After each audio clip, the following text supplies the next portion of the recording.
What's up, guys? It's your cousin Richard back with another video to help you learn real estate better. And today I got a lot of questions about people asking me, yo Rich, is it a good time to buy real estate right now? And more importantly, when you bought your first rental property, how was it? What did you do? Because I know you bought it in the last recession. Well, it's true. I bought my first rental property in the last recession. There was a lot of indicators that happened at that time that made it a good time to buy. And today, same thing is starting to happen. So before we go into it, go ahead and destroy that like button. Make sure that you click on either that like or subscribe or both, because the next video that comes out is also going to be really helpful to you. And this video, make sure you also have a pen handy so you can write down some notes. Last thing is, go down below and leave a comment. Put something in there that you and I can create dialogue around, so I can give you some answers to a question that may be something pressing to you right now. All right, let's get into it. How did I buy my first rental property in a recession? Well, although I didn't know what I was doing, I ran some pretty basic numbers. I looked at properties and I said, all right, if this value is at this level today, let's say $100,000, in 5 years, given what the historical values were in this neighborhood, which are in the $500,000 or $600,000 ranges, there's an opportunity for this property to go back up to that price. Now, there's no guarantee, but there's some future appreciation growth here. So that was one of the first factors that I looked at. The second was I looked at, all right, the properties that I'm purchasing, are they associated or not? Meaning, are they in a community? Do they have a homeowners association fee? Do they have additional costs and additional risk that I'm not really too fond of, not really too interested in?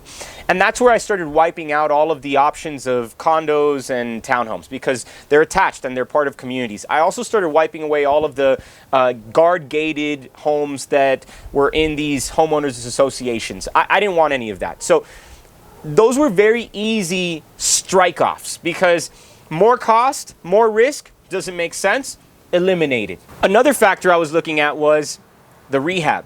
When I buy the property, how much money do I have to put in this thing? Because if it's gonna just wipe me completely out, that's pretty scary. I don't have a lot of money at that time. So for me, putting all of it in, it was a risk. Now, clearly, I didn't know what I was doing, because it was my first rodeo. However, what I did know was that if I bought this property, I might leave myself broke. And if I leave myself broke, then I have no money. And if I have no money, I'm gonna be stressed out like a mother. So instead I said, you know what? How can I find a property that I can create value in, and then in the near future get my money back? Because that's all I wanted. I wanted to buy the property, but I wanted to get my money back. Almost kind of like a flip idea, right? Like buying a property, fixing it up, flipping it, making money off it. Instead, I wanted to buy the property, fix it up, rent it, keep the property, and then still get my money back to go buy more real estate. I know that's like, you know, getting the entire cake and eating it all instead of just one slice. But I don't want the one slice. I want the full cake. Give me the cake. And so that's what I was looking for. I was looking for the entire cake, not just the slice. When you are an investor, don't settle. All right? When you settle, you typically make a bad decision. So that's how I started. So I ran the numbers on what a property would look like if I bought it that gave me all of these returns and gave me back my money. And that's where I found my first rental property. So in this property purchase, I bought it for $150,000 in a tax auction. That means that somebody stopped paying it. I came in, bought the property for a fraction of the price. I bought it all cash, because that's the only way you could buy from an auction like that, especially at that time. And then I rehabbed the property. I took a big risk on it, because I didn't know what I was doing. I didn't know how much the rehab would cost. I actually overspent in the rehab because I didn't know how much rehab typically costs for a property like this. But overall, I want you to learn from my mistakes. And the mistakes are that when you're buying real estate, typically you want to buy not just with cash, you want to buy with a fraction of your cash and a majority of a loan. If you can't buy it with a loan from the bank, then you should buy it with cash, but with the intentions to cash out, refinance it after 6 months, because then you can get your money back to go use it and buy more real estate. The next thing is that you want to make sure that you don't wait a very long time to do a cash out refinance, because if you're buying something that doesn't go up in value right after you buy it and you fix it up, then you could wait like I did. And this is the weird part, right? I bought the property and I could have refinanced it like immediately after I did my rehab, But I made a mistake, a massive mistake that cost me years of time.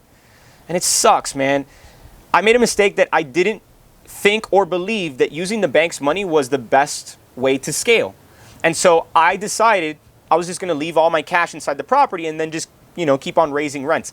When I got to about year 5 holding on to that property, I noticed that I was losing a ton more money when I started running the numbers than if I had just taken a cash out refinance and bought more real estate. The reason why is because when you could do a cash out refinance, still own the property, have cash flow coming in from this property, have that property also paying the debt down, but then using the cash out that you pull out to go buy another property, if you don't do that, you're missing out on all of that future cash flow, all of that principal pay down, all of that appreciation growth that you could have been benefiting from in that second house, or in the third one, or in the fourth one, or in the fifth one.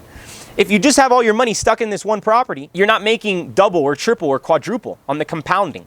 So learn from my mistake there. I could have been where I'm at right now 5-6 years ago, but because I didn't believe in banks, I didn't believe that the borrowing money was the best route, I didn't believe that leverage was the most essential path to building a scalable real estate portfolio.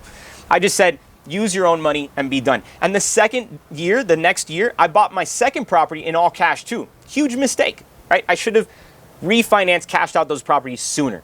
So if you're gonna buy real estate, after running all the numbers, making sure the numbers work out and make sense, that you're owning maybe a 10, 15, 20% return property, the next thing and most important thing is that you're getting your money back so you can buy more real estate. Learn from my mistakes.